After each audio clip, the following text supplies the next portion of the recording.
दोस्तों, मैं अपने एक इस educational YouTube channel Yashodhara education में आपका स्वागत करता हूं और आज आपके लिए मैं लेकर आया हूं एनसीईआरटी क्लास 6 पहला चैप्टर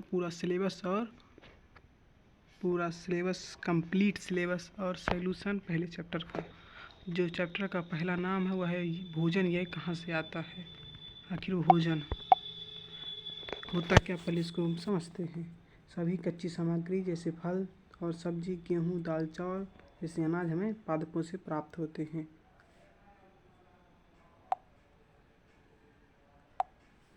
कुछ अन्य खाद्य पदार्थ जैसे दूध, अंडा, मुर्गा, मछली, झींगा, मांस हमें कहाँ मिलते हैं? हमें जंतुओं से मिलते हैं। जो मांस मिलता है जंतुओं से मिलता है, जो लोग खाते हैं उन्हें मांसाहारी कहते हैं। गाय, बकरी, भैंस दूध देने वाले कुछ सामान्य पशु हैं। दूध एवं विभिन्न दुग्ध उत्पाद जैसे कि मक्खन, क्रीम, घी, पनीर, दही का उपयोग संसार के प्रत्येक क्षेत्र में किया जाता है। भारत के विभिन्न प्रदेशों में खाए जाने वाले भोजन में बहुत अधिक विविधता पाई जाती है, क्योंकि भारत विभिन्न राज्यों में बटा हुआ, प्रत्येक राज्य का भोजन अलग अलग है। हमारे भोजन के मुख्य जो स्रोत हैं पौधे एवं जंतु हैं। जो जंतु केवल पादप खाते हैं उन्हें हम शाकाहारी कहते हैं। जो केवल जंतुओं खाते उन्हें मांसाहारी कहते हैं। जो जंतु एवं दूसरे प्राणी दोनों खाते उन्हें सर्वाहारी कहते हैं। मनुष्य एक सर्वाहारी प्राणी है। किसी भी खाद्य सामग्री मिलाए जाने वाले सामग्रियों को संघटक कहते हैं, जैसे दूध, चावल, चीनी आदि पदार्थ से हमसे क्या बनता है? खीर बनता है। बीज से शिशु पौधे का उगना अंकुरण कहलाता है। मधुमक्खियों द्वारा इकट्ठा की गई मीठे फूलों के मीठे रस को मकरकंद नेक्टर कहते हैं, जो बाद में शहद बन जाता है। पादपों के वे भाग जिन्हें खाया जाता है उन्हें खाद्य खाने योग्य भाग कहते हैं, जैसे फल, फूल, पत्ता, जड़, तना। कुछ सब्जियां पाई जाती हैं जिनका हम पत्ते खाते हैं, कुछ के हम जड़ खाते हैं, कुछ का हम तना खाते हैं। जैसे मूली का हम क्या खाते हैं बच्चों? मूली की हम जड़ खाते हैं। जैसे गाजर है, गाजर की हम जड़ खाते हैं, मूली का पत्ता भी खाते हैं। आलू जिसकी हम जड़ खाते हैं, तना। इस प्रश्नों को हल करते हैं। पहला प्रश्न है, क्या सभी जीव एक ही किस्म के भोजन की आवश्यकता हो? क्या सभी जीवों को एक ही किस्म के भोजन की आवश्यकता होती? नहीं। जो सभी जीव एक ही किस्म के भोजन नहीं करते हैं। नहीं, सभी जीवों को एक ही किस्म की भोजन की आवश्यकता नहीं होती। ये विभिन्न प्रकार के भोजन अपने शारीरिक बनावट, आवास, आंतरिक अंगों के आधार पर ग्रहण करते हैं। विभिन्न खाद्य पदार्थों के ग्रहण करने के आधार पर जीव 3 प्रकार के होते हैं। सर्वाहारी जो केवल पादप खाते हैं, साग सब्जी जैसे पनीर, दूध, मटर इत्यादि। मांस नहीं खाते। मांसाहारी जो केवल मांस खाते हैं, जैसे भेड़, जैसे शेर, बाघ, जंगल रहने वाले अधिकतर जीव। और सर्वाहारी दोनों खाते हैं। सर्वाहारी में बच्चों की सबसे बड़ी चीज़ है मनुष्य, दोनों खाते हैं। कुछ लोग नहीं खाते हैं, लेकिन कुछ लोग दोनों चीज़ें खाते हैं। अगला क्वेश्चन है, 5 पौधों के नाम बताइए, लिखिए, बताइए इनमें कौन से भाग हम उपयोग करते हैं। पहला आलू। आलू के बच्चों में क्या खाते हैं? तना खाते हैं। मूली का जड़ और पत्ता दोनों खाते हैं, जैसे मैंने आपको पहले बताया था। अमरूद क्या है? फल है। गाजर की हम जड़ खाते हैं, गेहूँ का हम बीज खाते हैं।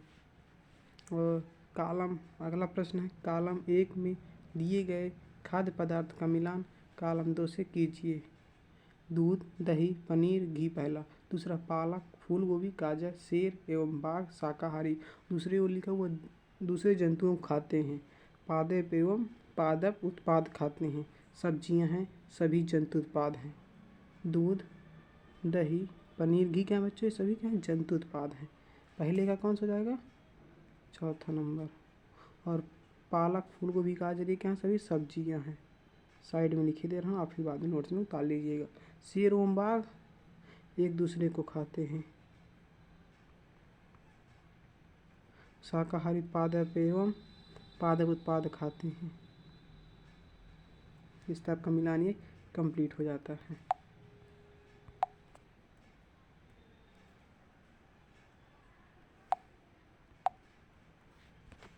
अब दिए गए शब्दों से रिक्त स्थानों की पूर्ति की। हमारे पास 5 शब्द दिए गए हैं। शाकाहारी, पादप, दूध, गन्ना, मांसाहारी। इनको उपयुक्त शब्दों के साथ मिलाना। बाघ एक मांसाहारी जानवर है। क्या है? बाघ एक मांसाहारी जानवर क्योंकि केवल मांस खाता है। पहले का मांसाहारी भर जाएगा। हिरण केवल पाद उत्पाद खाता है, इसलिए क्या है ये? इसलिए ये शाकाहारी है। कौन? हिरण। हिरण क्या है? शाकाहारी है।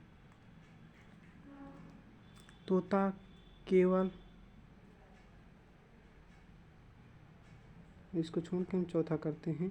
जो दूध हम पीते हैं वह प्रायः गाय, भैंस, बकरी से प्राप्त होता है। जो दूध है बच्चों वह चौथे नंबर का आंसर। इसमें कौन सा भरा जाएगा? दूध भरा जाएगा। तब यहाँ बचता है पादप। इसे पादप। और फिर जो अगला क्वेश्चन है आपका, हमें चीनी गन्ना से मिलती है। कलर चेंज कर लेते हैं। हमें चीनी कहाँ से मिलती है? हमें चीनी गन्ना से मिलती है। चीनी बच्चों हमें कहाँ से प्राप्त होती है? चीनी हमें गन्ना से मिलती है। और कुछ मोस्ट इम्पॉर्टेंट क्वेश्चन करने वाले हैं जो आपके पेपर में पूछे जाते हैं, जो चैप्टर के 20 से मैंने तैयार किए हैं निकाल कर। पहला जो क्वेश्चन है उसमें खाद्य पदार्थों के दो मुख्य स्रोतों के नाम लिखिए। एक पहला स्रोत है पादप है, दूसरा जंतु है। पादप में जैसे मूली, गाजर, जंतु से मांस और दूध। पादपों से प्राप्त खाद्य पदार्थों के नाम लिखिए। पादप से बताए थे जैसे सभी अनाज, गेहूँ, चावल, मटर, फल, सब्जियाँ कहाँ से प्राप्त होती हैं? हमेशा पादप पौधों से प्राप्त होती हैं। जंतुओं से प्राप्त खाद्य पदार्थों के नाम लिखिए जैसे अंडा, दूध, मांस, मछली और पॉर्केन आदि। संगठक क्या होते हैं? किसी भी खाद्य सामग्री में मिलाए जाने वाले सामग्रियों को खाद्य सामग्री कहते हैं। दूध, चावल, चीनी और पानी से मिलकर क्या बनता है? खीर बनता है। खाद्य पदार्थ चिकन करी के बनाने में प्रयुक्त की जाने संगठनों के नाम लिखिए। पादप एवं जंतु खाद्य पदार्थ चिकन करी के प्रमुख संगठक है। जैसे बच्चों आप सब्जी बनाते हैं, रोटी बनाते हैं, और रोटी में जैसे कह सकते हैं हम लोग आग, ईंधन कह सकते हैं, गेहूं का आटा कह सकते हैं, पानी कह सकते हैं। पादपों के खाद्य बनाने के भाग क्या होते हैं? पादप के वे भाग जिन्हें खाए जाते हैं उन्हें खाद्य खाने योग्य भाग कहते हैं। जिन्हें हम खाते हैं, जैसे हम मूली की जड़ खाते हैं, पत्ता खाते हैं, तो मूली की जड़ क्या खाने योग्य है, और हम आलू का तना खाते हैं। जो अगला प्रश्न, अंकुरण क्या है? बीज से शिशु पौधे का उगना अंकुरण कहलाता है। बीज से शिशु पौधे का उगना अंकुरण कहलाता है। मकरकंद किसे कहते हैं? मधुमक्खियों द्वारा इकट्ठा की गई फूलों के मीठे रस को मकरकंद नेक्टर कहते हैं, जो बाद में शहद बन जाता है, जिसको हम मधुमक्खी को हटाकर और उसको शहद को हम प्राप्त कर लेते हैं। अब तो शहर बाजार में आने लगी हैं जो ओरिजिनल नहीं होती। मधुमक्खी अपने शहद कहाँ पर इकट्ठा करती हैं? मधुमक्खी अपने शहद बनाए गए छत्ते पर इकट्ठा करती हैं, और छत्ते पर इकट्ठा करती हैं, जो फूलों से रस चूस कर लाती हैं और छत्ते पर रखती हैं, जिसे हम लोग नेक्टर कहते हैं इंग्लिश में, और हिंदी में मकरंद, जो धीरे धीरे शहद में परिवर्तित हो जाता है। खाद्य पदार्थों के ग्रहण करने के आधार पर जंतु कितने भागों में बांटा गया है? खाद्य पदार्थों के ग्रहण करने के आधार पर जंतुओं को 3 भागों में बांटा गया है। शाकाहारी, मांसाहारी और सर्वाहारी। शाकाहारी बच्चों उन्हें कहते हैं जो केवल पादप और हरी सब्जियां खाते हैं, उन्हें क्या कहते हैं? शाकाहारी। मांसाहारी जो केवल मांस खाते हैं उन्हें मांसाहारी कहते हैं। जैसे शेर, जंगल में रहने वाले अधिकतर जानवर मांसाहारी, जैसे शेर हो गए, बाघ हो गया, लोमड़ी हो गई। और सर्वाहारी बच्चों जो दोनों खाते हैं उन्हें हम सर्वाहारी कहते हैं। अब जैसे मनुष्य हो गया, कौवा हो गया, कुत्ता भी मांस खाता है, कुत्ता क्या सर्वाहारी है। शाकाहारी किन्हें कहते हैं? दिखाइए आगे डिफिनेशन। वे जंतु जो केवल पादप खाते हैं उन्हें शाकाहारी कहते हैं, गाय, हिरण, भैंस और खरगोश आदि। मांसाहारी वे जंतु केवल जंतु उत्पादों को खाते हैं, उन्हें मांसाहारी कहते हैं, शेर, बाघ आदि। सर्वाहारी किसे कहते हैं? वे जंतु जो पादप जंतु दोनों खाते हैं, उन्हें सर्वाहारी, मनुष्य और कौवा आदि।